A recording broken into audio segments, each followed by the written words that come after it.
नमस्कार, आप देख रहे हैं बुलंद आवाज पूजा सिंह के साथ। दोस्तों, हाजिर हूं एक नया वीडियो लेकर। सबसे पहले एक बड़ी खबर आप लोगों के साथ शेयर कर दूं। कल 13 नवंबर को बसपा सुप्रीमो मायावती दिल्ली में एक महत्वपूर्ण बैठक ले रही हैं। उसमें उन्होंने उत्तर प्रदेश से तो बहुत ज्यादा प्रतिनिधियों को नहीं बुलाया है, लेकिन बाकी दिल्ली और पश्चिमी उत्तर प्रदेश के प्रतिनिधि जो हैं वो इस बैठक में हिस्सा लेंगे और ये बहुत इंपॉर्टेंट बैठक मानी जा रही है। और चूंकि बसपा सुप्रीमो मायावती पिछले काफी समय से लगातार सक्रिय हैं और इसी का असर जो है बिहार इलेक्शन में भी आपको देखने को मिलेगा। बसपा सुप्रीमो मायावती के लगातार एक्टिव होने, सक्रिय होने से एक नई चीज तो देखने को मिल रही है और वो ये है कि बहुजन समाज पार्टी में नई ऊर्जा का संचार होता हुआ दिखाई दे रहा है। आकाश आनंद ने बिहार में खूब जनसभाएं की, रोड शो किए, बहुत हिट रहे, लोगों ने उन्हें बहुत पसंद किया और इसका नतीजा भी आप देखेंगे कि बसपा वहां आपको अच्छा करती हुई दिखाई देगी। और क्योंकि चूंकि 14 नवंबर को नतीजे आ रहे हैं और सबकी नजर इन नतीजों पर बनी हुई है, हमारी भी बनी हुई है। आपको जरूर मैं अपडेट करूंगी उससे भी, और कल का भी दिन है, बीच में वीडियोस अब लगातार आएंगे ही बुलंद आवाज पर, क्योंकि मेरा स्वास्थ्य और गला पहले से काफी बेहतर है। तो ये सारी चीजें हैं। और इसके अलावा आकाश आनंद की बात करेंगे। आकाश आनंद जो है वो बिहार में अपना जादू चलाने के बाद अब किसी भी वक्त उत्तर प्रदेश में एंट्री ले सकते हैं। बसपा सुप्रीमो मायावती उनको उत्तर प्रदेश की जिम्मेदारी भी दे सकती हैं। जिस तरीके से उत्तर प्रदेश पिछले कुछ समय से लगातार प्रतीक्षा कर रहा है आकाश आनंद की। अगर खास तौर पर हम पश्चिमी उत्तर प्रदेश की बात करें, मैंने पहले भी ये बात आप लोगों के साथ शेयर की है कि पश्चिमी उत्तर प्रदेश को इंतजार है आकाश आनंद और विश्वनाथ पाल का। इन दोनों की बहु प्रतीक्षा हो रही है वहां पर कि कब ये दोनों वहां पहुंचेंगे।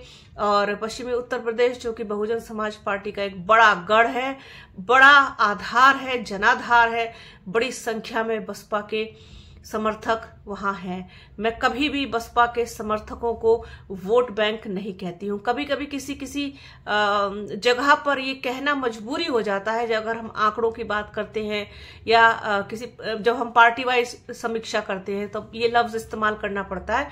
लेकिन मैं कभी भी बसपा के समर्थकों को, बसपा को वोट देने वालों को, बसपा को चाहने वालों को मैं कभी भी वोट बैंक नहीं कहती, क्योंकि सबके वोट बैंक हो सकते हैं लेकिन बसपा के समर्थक हैं, बसपा को चाहने वाले हैं, बसपा को प्यार करने वाले हैं।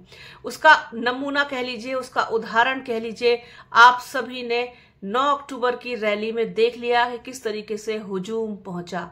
बसपा सुप्रीमो मायावती को कहना ही पड़ा कि ये लोग पैसे देकर के नहीं लाए गए हैं, ये लोग अपनी मेहनत से, अपने खून पसीने की कमाए हुए पैसों को खर्च करके यहाँ पहुंचे हैं। कैसे कैसे पहुंचे हैं, किस तरीके से पहुंचे हैं, अपना अपना इंतजाम करके पहुंचे हैं, ट्रेन से, बस से, प्राइवेट वाहनों से, कुछ पैदल चल के ही पहुंच गए और अपने अपने खानों की व्यवस्था करके आए हैं। रोटी, अचार, रोटी, प्याज, इस तरीके की तमाम तस्वीरें वायरल हुई थी जो आप लोगों ने सोशल मीडिया पर देखी होंगी।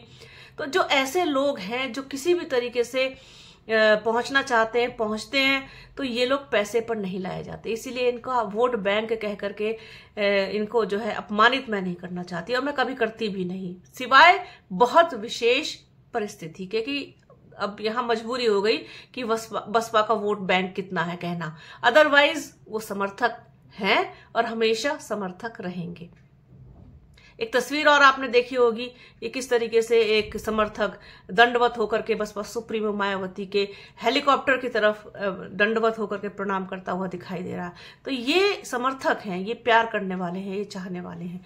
तो ऐसे ही चाहने वाले, प्यार करने वाले, सम्मान देने वाले लोग पश्चिमी उत्तर प्रदेश के इंतजार कर रहे हैं और बल्कि पूरा उत्तर प्रदेश इंतजार कर रहा है आकाश आनंद का कब उनकी एंट्री यहां पर होगी। और जो एक उम्मीद आकाश से लगाए बैठे हैं लोग, वो उस तरीके की उम्मीदों पर खरा उतरेगी बहुजन समाज पार्टी। तो ये सारी चीजें बहुत प्रतीक्षा हो रही है, और क्योंकि बिहार का इलेक्शन था, वहां पर वो एंगेज थे आकाश आनंद, तो अब उम्मीदें और बढ़ गई हैं कि अब वहां से फ्री हो गए, नतीजे आ जाएं तो उसके बाद रुख करें वो उत्तर प्रदेश का। तो ये बहुत चर्चा बहुत पहले से ही चल रही है कि क्या बिहार के रास्ते उत्तर प्रदेश में एंट्री करेंगे आकाश आनंद। तो ये चर्चा जो है वो तेज हो गई है और उम्मीदें भी तेज हो गई हैं, और ये निश्चित रूप से कहा जा सकता है कि आकाश आनंद के उत्तर प्रदेश में आने के बाद बहुत बहुत असर पड़ेगा बहुजन समाज पार्टी पर।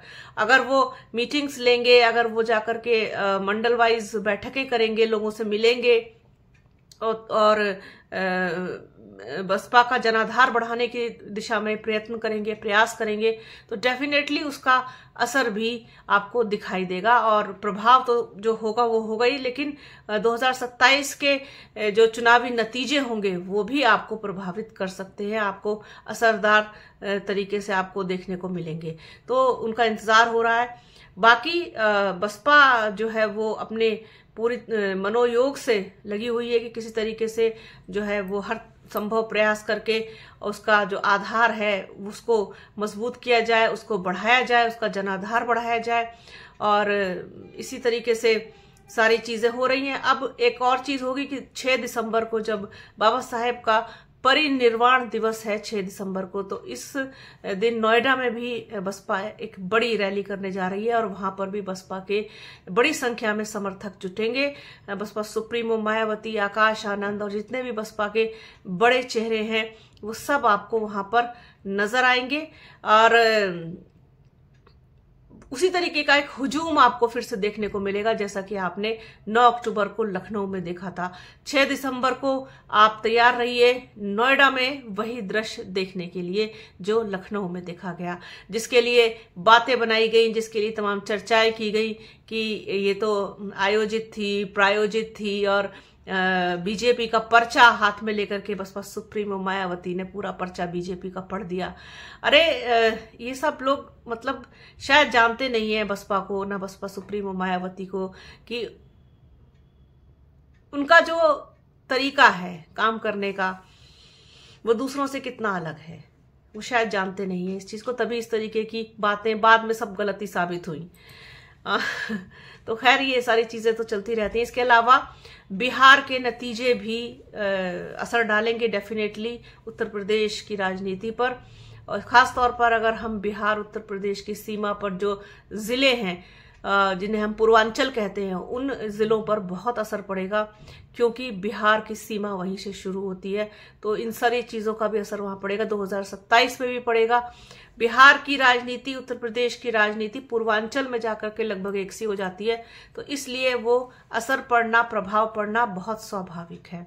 कुल मिलाकर के बिहार का चुनाव बहुत खास है इस बार, कई मायनों में खास है। एक तो बिहार ने बम्पर रिकॉर्ड तोड़ वोटिंग की है, अब अति उत्साह में की है, सरकार के विरोध में की है, एंटी इनकम्बेंसी में की है, किन चीजों पर की है ये तो 14 नवंबर को पता चलेगा। युवाओं ने वोट किया है, खूब महिलाओं ने किया है, माइग्रेंट वोटर्स ने किया है, इन सारे लोगों ने मिलकर के जितना हाई पहुंचा दिया परसेंटेज, वो बहुत ही चौंकाने वाला है। इतिहास बना दिया बिहार ने खुद, इससे पहले कभी भी इतना हाई वोटिंग परसेंटेज नहीं गया था। बिहार डेफिनेटली, क्योंकि उत्तर प्रदेश में भी चुनाव है 2027 में, वो चीज सामने आ रही है। इसके अलावा कई मायनों में और खास है कि